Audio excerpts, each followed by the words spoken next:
कहानी शुरू होती है एक पुराने हवेली में जो अब बंद पड़ी हुई थी। एक छोटे से गांव के युवक नामक राज ने सुना था कि वहां रात को अजीब सी आवाजें सुनाई देती हैं।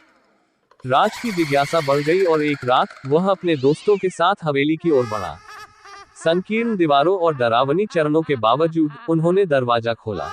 हवेली के अंदर वे अछूते कानपुरे के साथ भटकते आत्माओं का सामना करते हैं, जो अपनी अनूठी कहानियों को सुनाने में रुचि रखते हैं। धीरे धीरे राज को यह महसूस होता है कि ये आत्माएं उसे खतरे में नहीं डाल रही हैं, बल्कि उनका उद्दीपन था। एक रात एक विशेष आत्मा ने राज को एक गुप्त रहस्य के बारे में सुनाया जो हवेली में छुपा हुआ था। राज ने उस रहस्य का पता लगाने का निर्णय किया और वह अजीब घटनाओं का सामना करने के लिए हवेली के अंदर की गहराइयों में गया। अंधेरे में राज ने एक पुराने सुनसान कमरे में एक पुरानी पुस्तक को खोजा जो रहस्यमय तथा भूतपूर्व विज्ञान से भरी हुई थी। वह पुस्तक पढ़ते ही राज को सच्चाई समझ में आई कि इस हवेली में कुछ ब्रह्मांडीय शक्तियां बंधी हुई हैं, जिन्हें किसी को खोलने का जिम्मा सिर्फ राज पर था। राज ने समझा कि यह उसका कर्तव्य है और उसने वह ब्रह्मांडीय शक्तियों को मुक्त करने का प्रयास किया।